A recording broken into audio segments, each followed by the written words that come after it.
Hello everyone, welcome to my YouTube channel. Krish here with another physics video. In this video, I'm going to discuss about Coulomb's law and its applications. Some sort of basic problem solving strategies. But before that, if you are new to my channel, please don't forget to subscribe, hit the bell icon in order to get the notifications. And if you need any assignment help, please mail me on ephysicsvideos@gmail.com. Now, let's quickly get into the topic. The topic is Coulomb's law.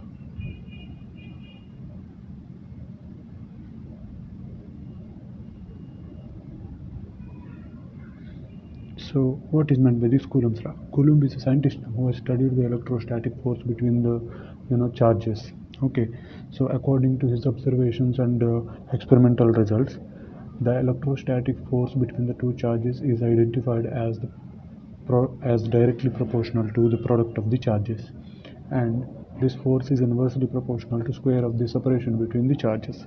Let us consider two charges q1 and q2.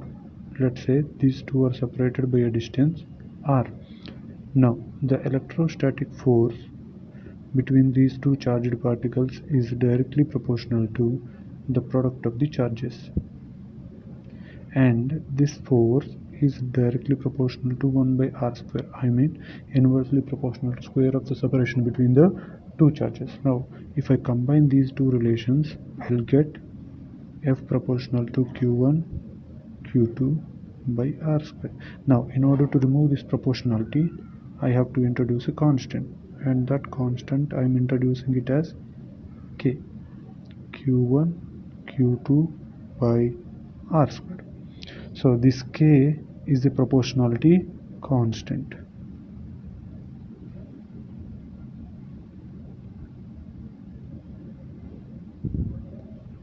T constant. Okay, now this k value, let's say these two charges placed in vacuum, then this k value will be equal to 9 into 10 to the 9. Again, this value is experimentally identified, so the values of k is 9 into 10 to the 9 when the two charges placed in the air medium or vacuum medium or free space. Okay, now again this k value, k experimental relation, the relation for k is given as 1 by 4 pi 1 by 4 pi epsilon naught. What is this epsilon naught? Epsilon naught is the permittivity of free space. That means air. Okay, so permittivity of free space, and its value is, we know this value, epsilon is equal to 8.85 into 10 to the minus 12 Coulomb square per Newton meter square according to the relation. Okay, so finally we have got the electrostatic force between the two charges as 1 by 4 pi epsilon naught q1 q2 by r square, right? And this epsilon naught is the permittivity of free space. So this is the expression for the electrostatic force between the two charges when they are placed in the air medium or vacuum medium. Now the question is, how the force changes if they are placed in any other medium. Okay, let's say these two charges placed in some other medium, then the electrostatic force becomes 1 by 4 pi epsilon q1 q2 by r square, right? Here epsilon is the permittivity of the medium in which the two charges placed. Permittivity of the medium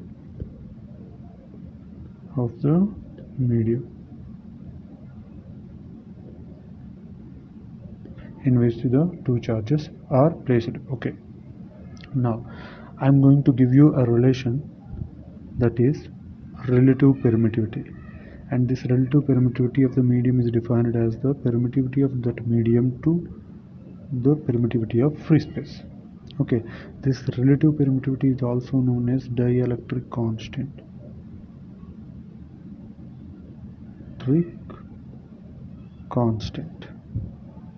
Actually this dielectric constant can also be represented as K, capital K. So in order to avoid the confusion between this, in order to avoid the confusion between K that we have used in electrostatic force expression and this K, I am using simply epsilon r for the dielectric constant here in this equation. Okay, now I can rewrite this equation as epsilon is equal to epsilon naught into epsilon. Now I am replacing this relation into here. Now what I am getting, so this f dash, let's say 1 by 4 pi epsilon naught, and epsilon r I am writing here. Okay, q1 q2 by r square, right? So what I'm getting exactly, f dash is equal to 1 by epsilon r into f. So this 1 by epsilon naught into q1 q2 by r square, this whole term can be represented as f itself, right? So that means when the two charges placed in the air medium. So I have got the relation f dash is equal to 1 by epsilon r into f. So this means what? As the dielectric constant value increases, the force between the two charges decreases, and vice versa, right? So the final expression for the electrostatic force is 1 by 4 pi epsilon naught into epsilon r q1 q2 by r square. So this is the ultimate expression for electrostatic force between the two charges when they are placed in some other medium of dielectric constant epsilon r. Okay, now from in this expression how many variables I am getting? If you clearly identify, force is one variable, charge is one variable, I mean q1 and q2, let's say. Okay, and distance between the two charges is another variable, and I left with one more variable, that is epsilon r, because it varies with the medium.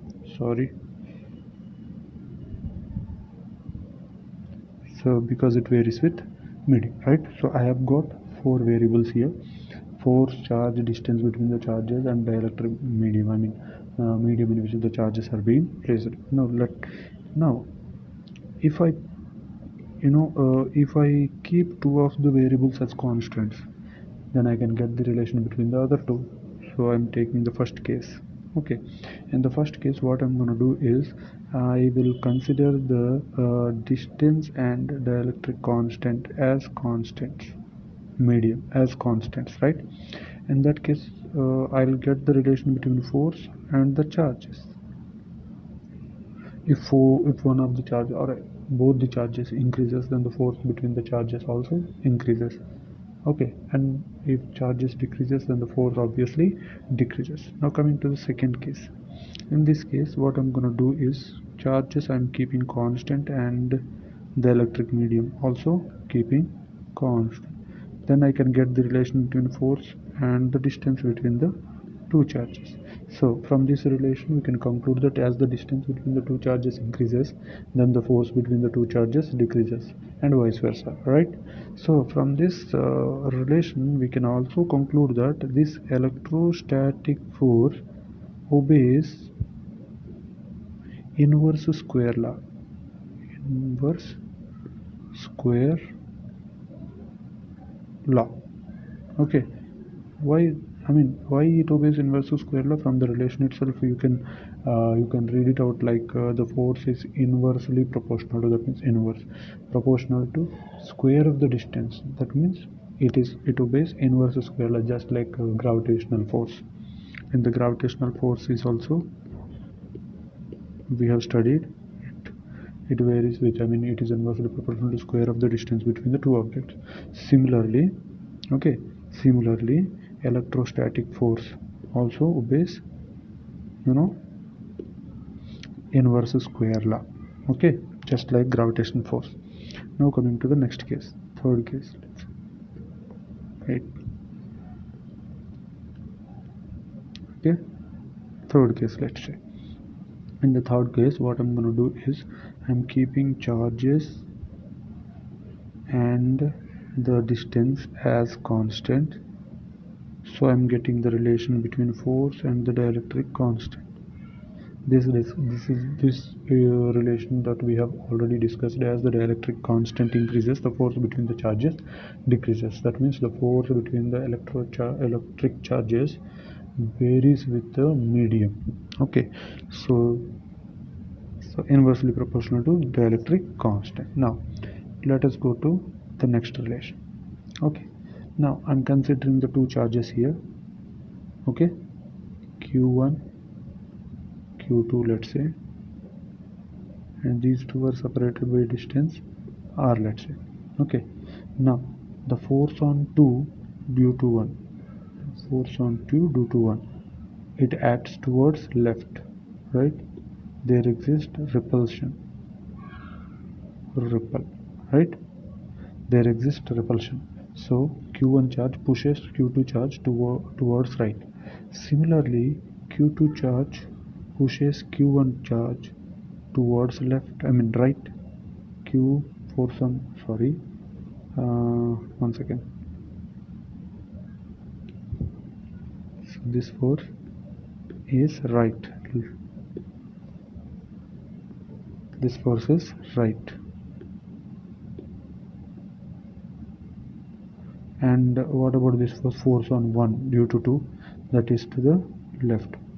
Again, repulsion. So these two forces are acting in opposite directions, right? This is F21 and this is F12. So there exist opposite forces. Now coming to the next conclusion, that is the magnitude of two forces is same. Magnitude of two forces is same because k into q1 q2 by r square. Similarly, k into q1 q2 by r square. So magnitudes are same. So we have got the conclusion: the two forces are acting in opposite directions and their magnitudes are same. If you clearly recall a law which just explains these statements, which just comparable to these statements, is nothing but Newton's third law.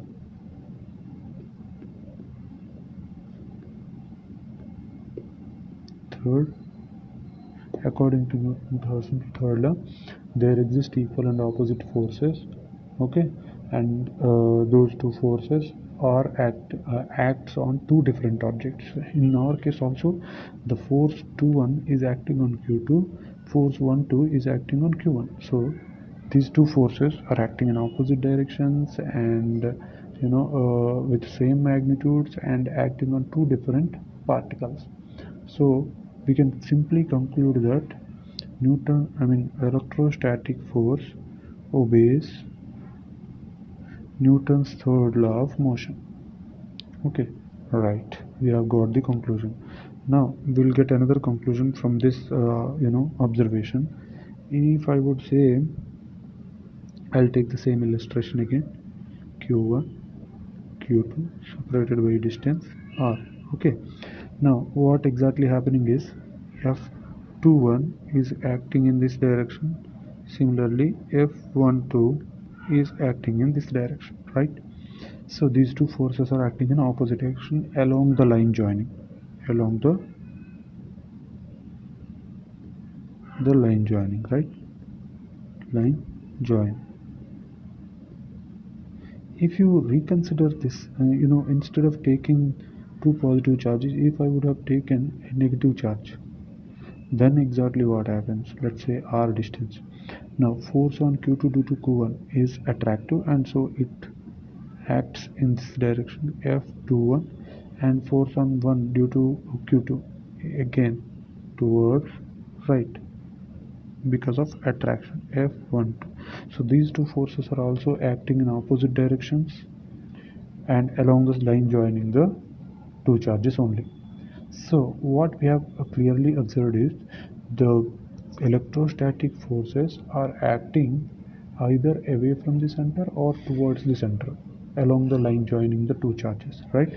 That is why this electrostatic force is regarded as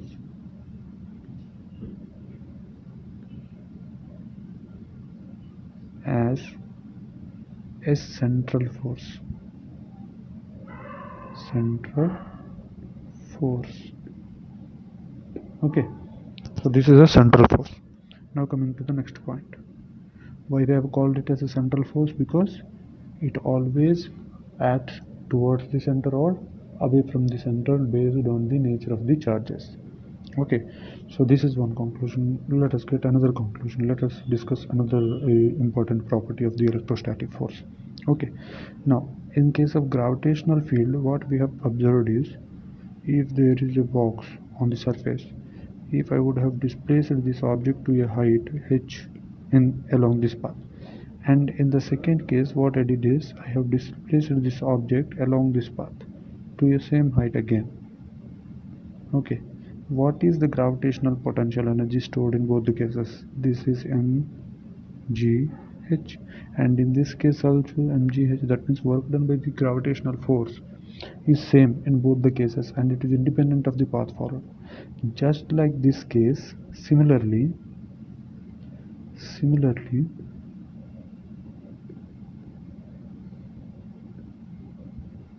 electrostatic force is also,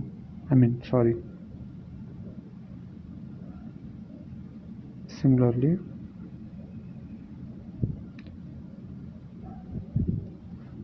work done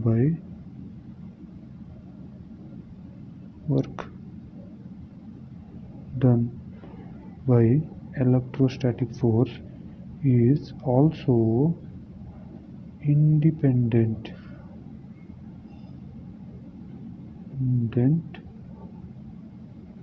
of the path followed.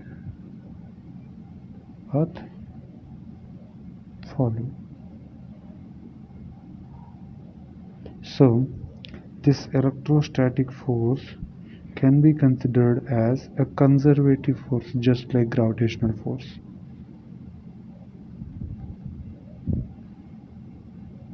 So electrostatic forces on two different objects acts in two opposite directions, either irrespective of nature of the charges. If both the charges positive, acts away. If both the charges negative, acts away. One of the charge is negative, one charge is positive, then acts towards. So however, the two forces acts in opposite direction with of equal magnitude, acts along the line joining between the two charges, and acts towards or away from the center. So it is a central force, and the work done by the electrostatic force is independent of the path followed. So this electrostatic force is regarded as the conservative force. Okay, now let us discuss one more property. Okay, now I would say, let us take two charges here, q1, q2. Okay, and separated by distance r. Now the force on q1 due to q2 is k q1 q2 by r square. I am writing this k directly, in spite of writing 1 by 4 pi epsilon naught. So in order to have a simple equation. Okay, so that is why I am writing k instead of 1 by 4 pi epsilon naught for simple equation representation. Okay, now what I'm going to do is, I have taken another charge, let's say q3 minus. Okay, I have placed it in the vicinity of these two charges, let's say. Now the force on this minus q3 also exerts some force, right? It attracts, and this q2 repels this q1. Now on placing this charge minus q3, the force on q1 due to q2, a third charge,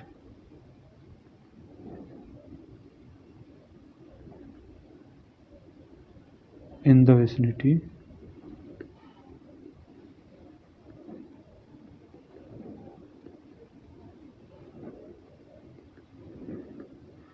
of the other two charges,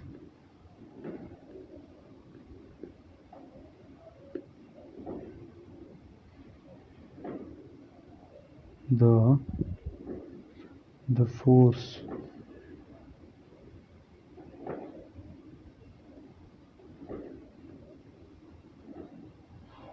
between Q1 Q2 will not be affected,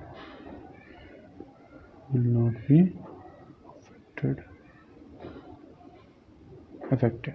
Okay, so the force F12 will not be affected on placing the third charge Q3. So this is one most important point that that is related to electrostatic force. These are the basic and important properties of electrostatic force. Now let us discuss some of the problem solving strategies. Okay, so in this video I am discussing the Coulomb's law and some basic properties of the electrostatic force. In addition to that, some basic problem solving strategies which involves electrostatic force. Okay, and I have divided uh, this concept Coulomb's law, electrostatic force and applications in 3 sessions. Okay, in this video I'm discussing the Coulomb's law and the properties and some basic problem solving strategies. In the next video I'm gonna discuss about some high-end problem solving strategies, like we are going to apply this electrostatic force to SHM. We are going to apply this electrostatic force to equilibrium problems. We are going to use this electrostatic force in circular motion as well. Okay, and in the third video I'm going to explain the vector form of Coulomb's law. In addition to that, some problem solving strategies of vector form of Coulomb's law. Okay, so please be sure to subscribe and hit the bell icon in order to get the notifications as soon as I upload the videos. Okay, and if you need any assignment help, please mail me on ephysixvideos@gmail.com. Okay, let's get back to the discussion. Now let us take the first example. Simple. We'll start from simple to complicated ones. Let's say I have given an example like a question like there are two charges, 1 coulomb and 2 coulomb, separated by a distance r. R is equal to 1 meter. Let's say, for simplicity I'm taking simple numbers. Okay, 1 meter. Now what is the force between the two charges? You can simply ask it something like that. Okay, and what if the what is the force if the two charges placed in some other medium of dielectric constant 20, dielectric constant 20. Okay, so there are two questions you have been asked to find. So we'll start with the first one. So we know the relation F is equal to K Q1 Q2 by R square, right? So this K value is 9 into 10 to the 9. Q1 is 1 coulomb and 2 coulombs and 1 meter square. So you can simply calculate it. That is 18 into 10 to the 9. It is a very large value because we have taken a large value of charge. Okay, 1 coulomb. Coulomb is a very large value. Coulomb is a very large value as per our discussion. Number of electrons, Q is equal to Na, that we have already discussed in the earlier session. So from this relation, N is equal to Q by E. So Q is equal to 1 coulomb, 1.6 into 10 to the 19 minus. So if you calculate this value, 6.625 into 10 to the 18 electrons you will get. So these many number of electrons are required to get 1 coulomb of charge. That means 1 coulomb of charge is a huge value. That is why we often use the charge values as microcoulombs, microcoulombs or nanocoulombs or picocoulombs. In very rare cases like millicoulombs we use. Okay, but however 1 coulomb is a very large value. That is the reason we have got this much force between the charges. Now coming to the next case, so this f dash. Okay, now this k into q1 q2 by r square by epsilon r, right? This k is what? 1 by 4 pi epsilon naught. So we will get the same relation, right? So that in that case, what is happening? 9 into 10 to the 9 by k value is 20, and q1 is 1 coulomb, q2 is 2 coulombs, and the distance between them is 1 meter square. So if you simplify, what you will get? 2 tens, 10 will get cancelled, 9 into 10 to the 8 newtons. So this is also a large value because we have considered the same amount of charges, right? So this is how you can approach to solve a problem when it is given with multiple, two charges, in order to find and ask to find the electrostatic force between the two charges. Okay, hope this example is helpful to you and very easy to understand because it is a simple one. Okay, now let's get to the other illustration, other example. Okay, but before this example discussion, let us understand some other important point. Let us say I have taken q1 and q2 just like earlier, separated by a distance r. Okay, now these two charges are being isolated. Okay, what is this? Isolated, that means no external force is acting on the system. Sorry, isolated.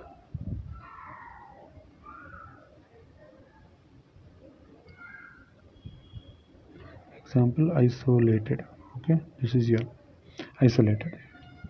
Okay, if this is isolated, the net external force acting on the system is 0. Now if you clearly see, F21 is acting in this direction and F12 is acting in this direction, right? What is the net force inside the system is 0. F net is 0. F external is also 0. F external is also 0, right? So what is the net force? Is 0 again. So whenever it comes to a discussion of net force 0, we can have the relation dp by dt is equal to 0. So we get p constant, right? What is meant by p constant? P constant means p will be conserved here.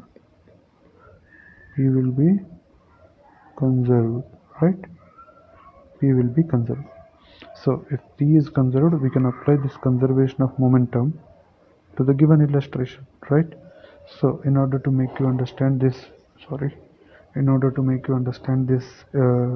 concept, let me take an example. Okay, so I have taken 1 coulomb of charge and 2 coulombs of charge. Okay, and the particles having masses 1 kg and 2 kg respectively, separated by a distance r, let's say. R is equal to r is equal to 1 meter, let's say, for simplicity. And these two charges are fixed initially. Fixed.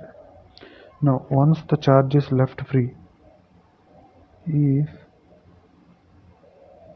charge is left free, then what happens?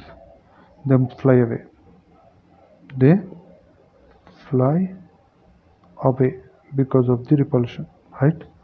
After some time, this 1 kg particle is observed to be somewhere here, and which is moving with a speed of 2 meter per second, let's say. Now you have been asked to find exactly at that instant what is the speed of this particle. You have been asked like that.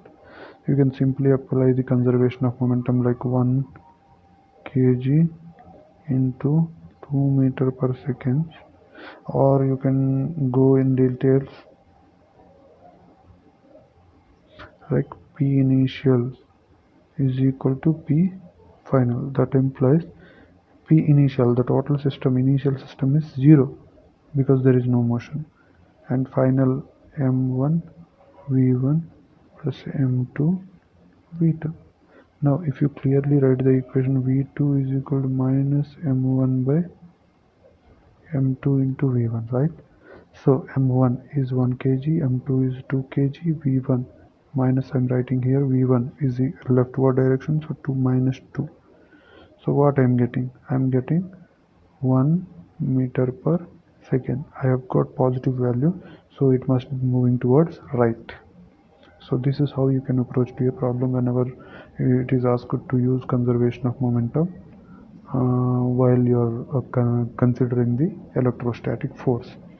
Okay, now separated by 1 meter distance, 1 kg mass, 2 kg mass, separated by distance 1 meter distance. So and now what exactly happening is, this is again isolated system.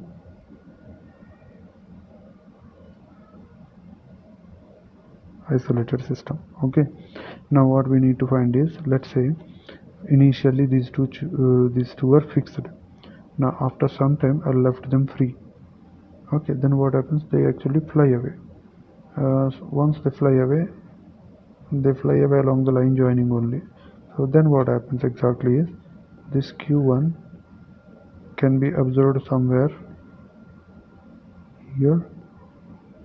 So this is x1, let's say, and this q2 must be observed somewhere here, x2 distance. Let's say x1 is observed to be 2 meters. Now you are asked to find x2. You can simply calculate it as, you might have remembered, when the net force acting on the system is 0, then the displacement in the center of mass should be 0. That means 0 is equal to x1 m1 x1 plus m2 x2, right? The moment of center of mass or moment of mass is constant because the center of mass is not moving when the net external force is 0. So this is how you can represent the equation, and you can find the x2 by just rearranging this equation, m1 by m2 into x1 minus r. So we have the values 1 kg, 2 kg minus x1 is in leftward direction, so I'm writing minus 2 meters. So what I'm getting is 1 meter. Positive sign indicates it is moving towards the right. So this is another kind of example where you can get these kind of examples in competitive exams.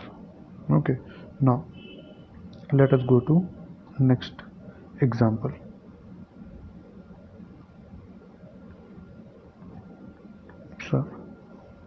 So in this example I'm going to consider 3 charges.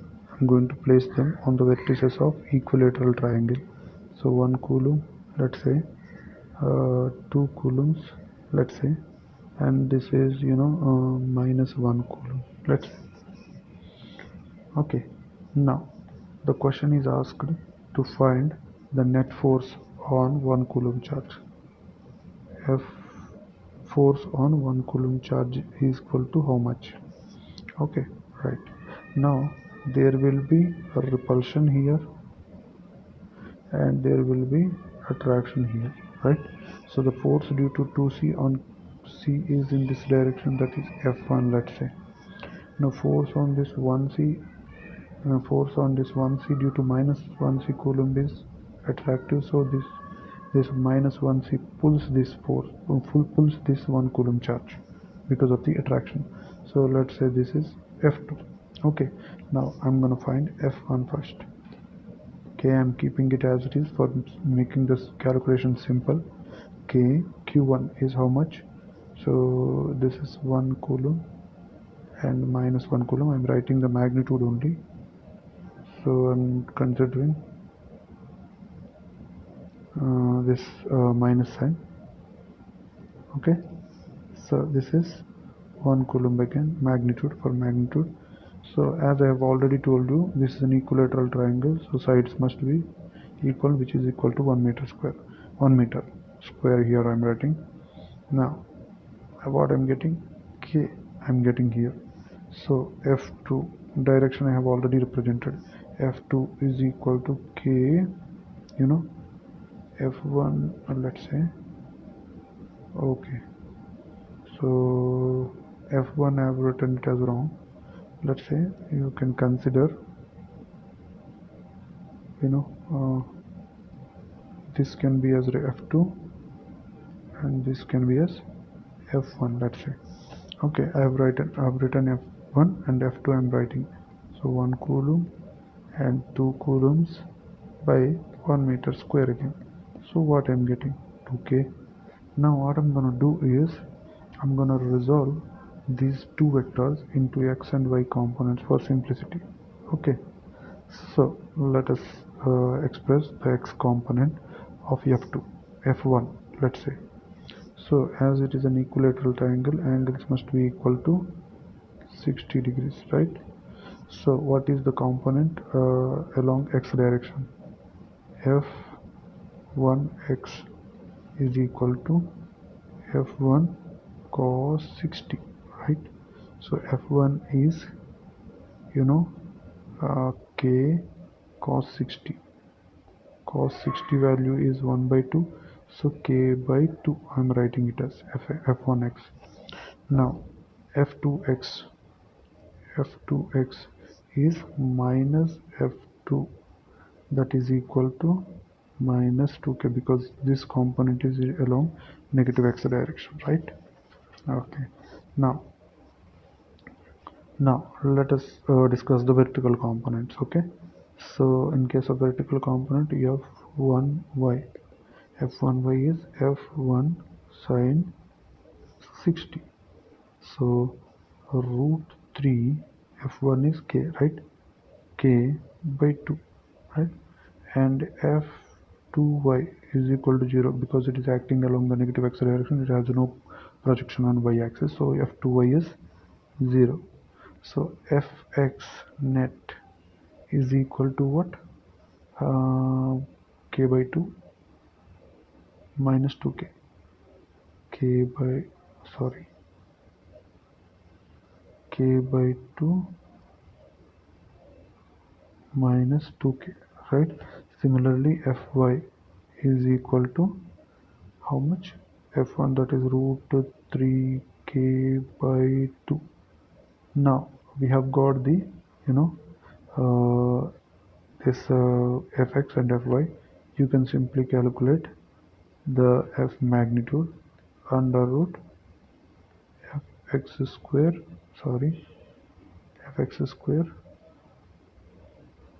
plus fy square. Okay, by substituting the expressions, fx and fy here, you will get the magnitude simply. And in order to get the direction of this resultant, tan inverse of fy by fx, you can find the direction by substituting the quantities here.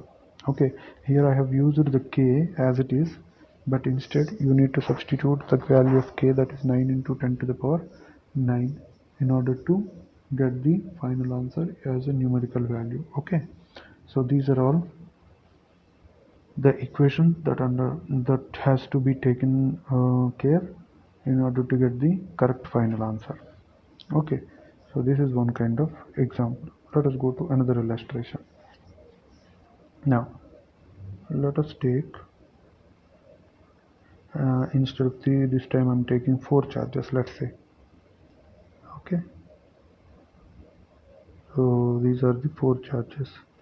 Let's say 1 coulomb is here, 2 coulombs is here, and here also 1 coulomb, here also 2 coulombs. Okay, now what is the force on charge q? What is the force on charge q placed at the center? And this is a square of side length 1 meter each. Okay, now by symmetry you can say net force is 0. Let me tell you how. So this is the point charge q, let's say. Okay, now this is 1 coulomb charge. This 1 coulomb charge pushes this charge in this direction. Similarly, this 1 coulomb charge also pushes this charge in this direction, right? So the net is 0. Okay, f along this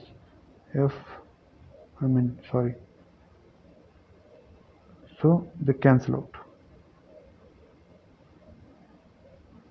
right? Similarly, if you consider the next set of charges. So this is Q, let's say, and this is 2C. What happens? This 2C will pushes this charge in this direction. This 2C pushes this charge in this direction. Similarly, this 2C pushes this charge in this direction. Here also the forces cancel out. So F net must be equal to 0. Okay, so by symmetry also we can say the net force acting on the particle which is at the center of the given square is 0. Okay, now let us discuss one more such example. Okay, I'm taking, so this is a square. Let's say here I have 1 coulomb, here I have 2 coulombs, and here I have minus 1 coulomb, here I have minus 2 coulombs, let's say. Then what is the force on the particle of charge Q, which is exactly at the center of the square of side 1 meter? Okay, so this is again the simple kind of problem you can approach in the similar way. So I'm taking, this is the charge Q, let's say. Now this is 1 coulomb charge. This 1 coulomb charge pushes this charge.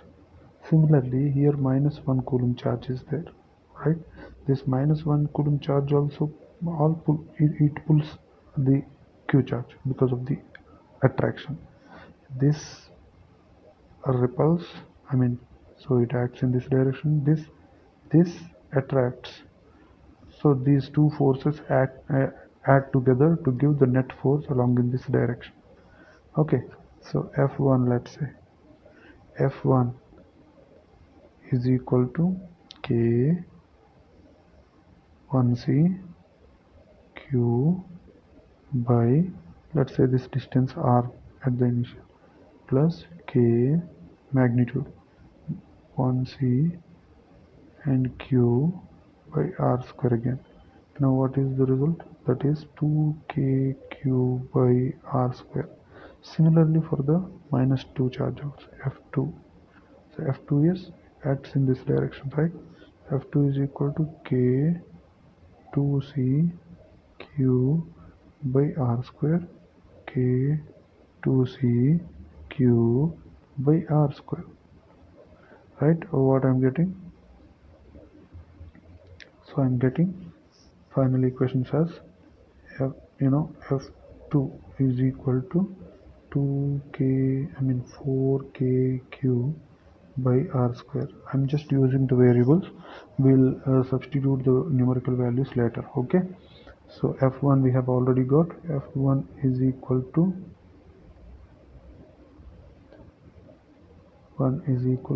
2KQ by R square, right? So what is the angle between these two?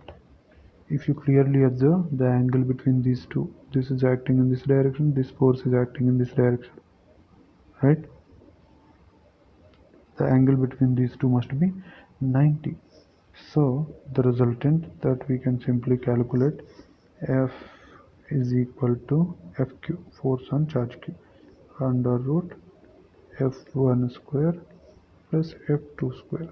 You can simply substitute them, right? So 16 KQ by R square plus 4 KQ by R square whole square, this also whole square under root. So what I'm getting? I'm exactly getting root 20 into KQ by R square. So this is what I have got. So K value that we already know, 9 into 10 to the 9, and R value we can calculate. I'm calculating the R value. Let us take the diagram here. So this is 1 meter and this is also 1 meter center, right? So this is 1 by 2 and this is also 1 by 2. So what is R value? R is equal to, we can calculate, R is equal to under root of 1 by 4 plus 1 by 4, that is 1 by 2 square, 1 by 2 square, right? So 2 by 4 is equal to 1 by 2 under root 1 by 2. You can write it 1 by root 2. So r value that we have got, r square is equal to 1 by 2. R square is equal to 1 by 2. Now substitute these two, this one and this one here. Now what I'm getting, F Q, force on Q is equal to K is 9 into 10 to the 9 Q into root 20 by 1 by 2. So what I'm getting, root 20, 18 root 20 into 10 to the 9, okay, whole into Q. So this is the answer that I have got. You can further simplify this equation. Okay, so this is how you need to approach a problem which involves multiple number of charges. Hope the example provided is helpful to you, right? Now let us apply this electrostatic force to simple mathematics related problem. Okay, so I am taking an example here. Okay, so there are so many problems that involves electrostatic force and simple mathematics and vectors. Okay, but I am discussing some of them so that you can understand how to approach a problem which involves electrostatic force and vectors, electrostatic force and mathematics. Okay, right. So what I'm going to do is I'm taking an illustration, something like that. So here at the origin I have placed 1 coulomb of charge. Okay, now I have placed another 1 coulomb of charge at 1 meter distance, and I have placed 8 coulombs of charge at 2 meter distance, and I have placed 27 coulombs of charge at 3 meter distance, and so on. I have placed 10 coulombs, 1000 coulombs of charge at 10 meter distance, let's say. Now you have been asked to find what is the force on 1 coulomb charge. Okay, net force on 1 coulomb charge due to all these 10 charges. Okay, I'm writing the expression F1c on this 1 coulomb exerts repulsive force. It also repulsive force. So all the forces are repulsive, and so they are acting in same direction. If the vectors acting in same direction, they can directly be added. Okay, so there is no complication here. Right, what I'm gonna do is I'm gonna take K as it is for simple calculations. Okay, K into 1c by 1 meter square. Similarly, K 1c and 8c by 2 square, and K 1c 27c by 3 square. Similarly, for the last term, that is K 1c 1000c, okay, by 10 square, right? So if you simplify, I have written K everywhere, so I don't need to consider this. Okay, so I'm taking K as common here. Okay, now what I'm gonna write is first term is 1, as you can see, and the second term is, as you can see, this 8 coulombs can be written as 2 cube, right? And this 27 coulombs can be written as 3 cube, and this 1000 coulombs can be written as 10 cube, right? So what I'm gonna do is, this is 2 cube by 2 square and 3 cube by 3 square, similarly so on, 10 cube by 10 square, right? So what I'm getting finally, I'm just getting a simple expression like 1 plus 2 plus 3 so on and 10 terms. Okay, so this is a mathematical approach. Here you need to approach mathematically, like this is a series, and you can identify what kind of series it is by recalling the details of HP, GP and all. Okay, so by using that I can write K is equal to N into N plus 1 by 2, right? What is N here? Maximum value. So K into 10 into 10 plus 1 by 2. How much I'm getting? I'm getting 55K. So this is my answer. If you still want a numerical answer, you need to substitute the value of K. K is how much? 9 into 10 to the 9. Okay, if you substitute that value here, you will get the final answer. So 55K is the answer in our case. And there is still a kind of question, a little bit tricky question, let's say. Example I'm discussing. I have discussed so many examples to make you understand how to approach a problem when it involves electrostatic force. Okay, right. So I'm taking a clock here.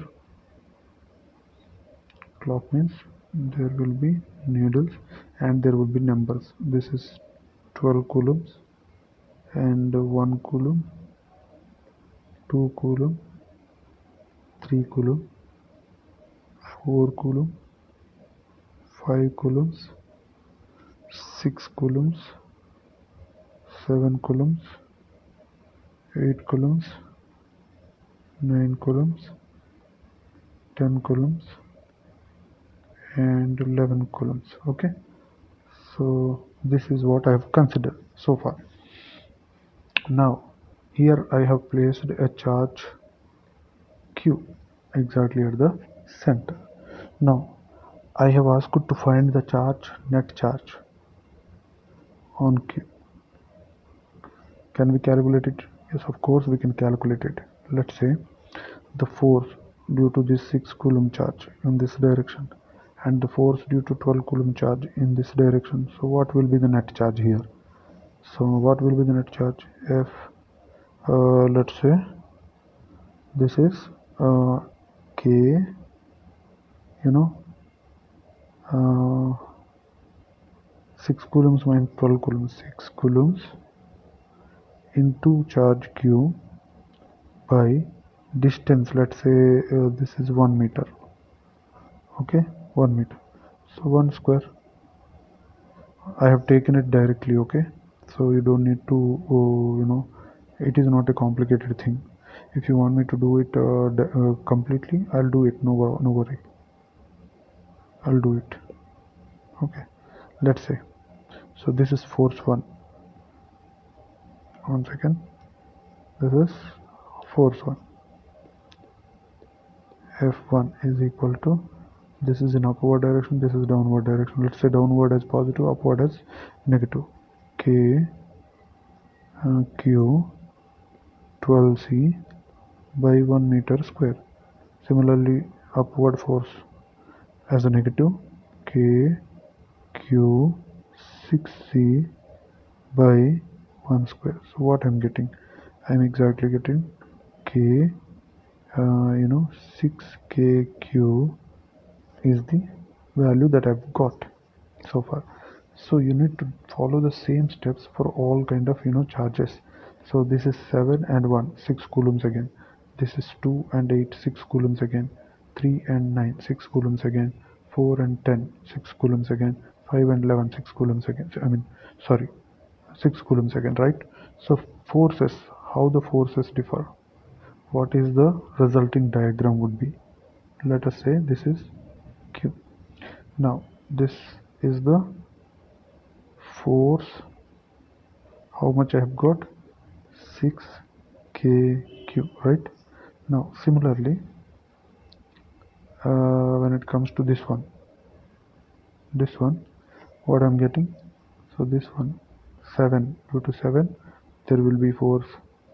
So this is 6KQ again, and this is 6KQ again, and this is 6KQ again, and this is 6KQ again, and this is 6KQ. So this is at 1 coulomb charge, at 2 coulomb charge, at 3 coulomb charge, at 4, at 5, at 6 coulomb charge.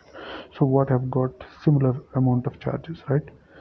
So if you clearly observe, the vertical components of this one and this one, this one cancel out. So when it comes to net x component, I am rewriting. So what is the angle here? It is 60, it is 30. Okay, and similarly this is 60, this is 30 again. Okay, so this is 60, this is 30, and this is 60, this is 30 degrees, right? So vertical components cancel out. Fx is equal to, fx is how much? So 6kq cos 60 plus 6kq cos 30. Okay, due to this one as well. Okay, 2 into, sorry,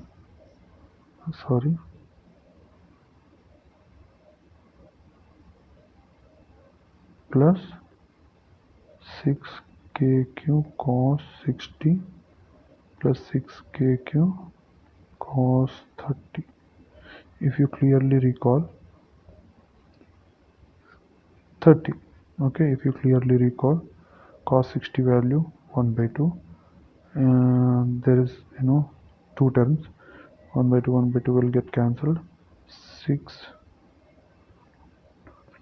1 by 2 cos 60 to 1 by 2 and 6kq cos 60 will not be there, so 6kq you will get.